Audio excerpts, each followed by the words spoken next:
Hi, I'm Aidan Quigley from aq.ie and welcome to my YouTube channel where I talk about tech, web design and branding. In today's video, I'm going to be sharing my thoughts on the Apple Watch Series 7 after 3 months of using it, and I'll be answering the question, should I have gotten the larger 45mm Apple Watch instead of the smaller 41mm Apple Watch? Before we get into the video, give it a like, hit the subscribe button and hit the bell button to turn on post notifications for more great content like this. Okay, let's go.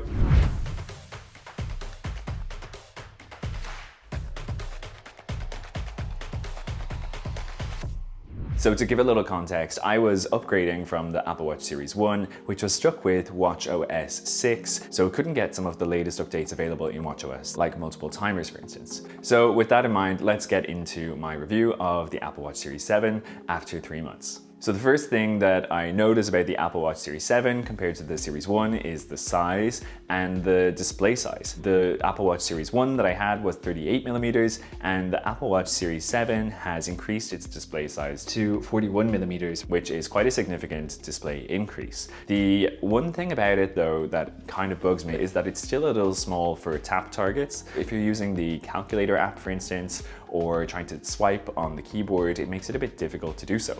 Now, Apple have updated their operating system to take advantage of the larger display size, including a swipe keyboard for texting, which is useful, but it's still a little tricky to type, especially on the 42mm keyboard. There's definitely been some errors when I've been writing messages using this swipe keyboard. They've also introduced a couple of new watch faces, including the new Edge watch face and the portrait watch face as well. Apple have redesigned the shape of the watch compared to the Series 1, making it a lot more comfortable to wear for extended periods, and specifically if you're going to be wearing it during sleep so that you can track your sleeping. So it's a lot more comfortable than the Series 1, which was a bit more squared off in its design.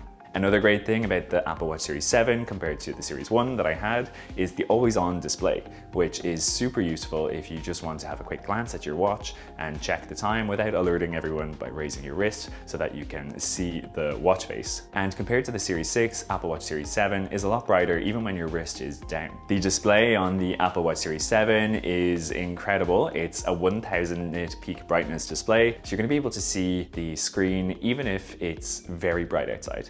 Another new feature for me coming from the Series 1 are the noise alerts. Apple Watch can be checking your environment to make sure that you aren't exposed to excessively loud noise that might cause hearing damage in the future. One of the biggest differences with the Series 7 Apple Watch coming from the Series 1 is the battery life. With the Series 1, I'd be lucky to last until 8 p.m. without having to charge the watch if I went for a workout and tracked that.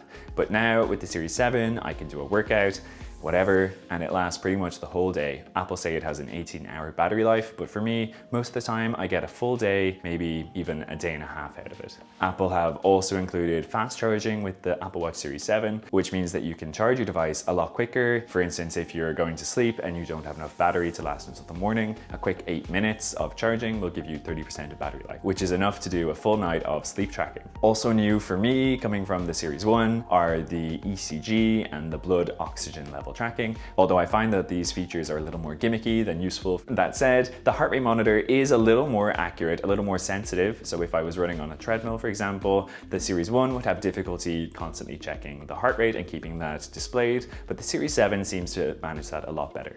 What are the best features of the Apple Watch Series 7? Well, for me, it's the ability to unlock your Mac when you have the Apple Watch unlocked on your wrist. That's super useful. The second one is to be able to unlock your iPhone when you have the Apple Watch unlocked as well, if you're wearing a mask. Probably the most useful feature in the Apple Watch Series 7 is the better battery life and the fast charging. It makes a huge difference because you can just throw your Apple Watch on for 30 minutes and you already have enough battery to last a long time. Another great feature are the new watch faces, my favorite one being the Edge watch. Although I found that after using the watch face for about a month or two, I ended up going back to the simple watch face, which allows you to have more complications on your home screen. If you're wondering, should you upgrade and you're coming from an Apple Watch Series 5 or 6, the answer is probably no. You can wait until 2022 when they have something more exciting and tempting to offer you.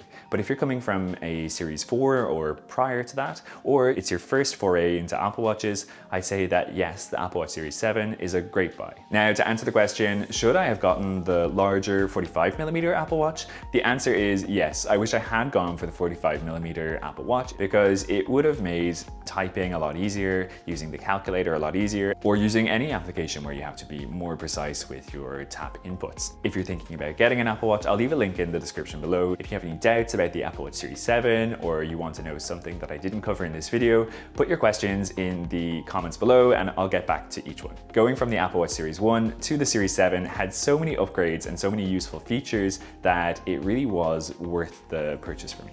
If you liked the video, give it a thumbs up, hit the subscribe button and hit the bell button to turn on post notifications, because I'll be reviewing more tech products like the Luna display and a robot vacuum. Before you go, check out some of my other videos over here, and that's it for this week. Thanks for watching.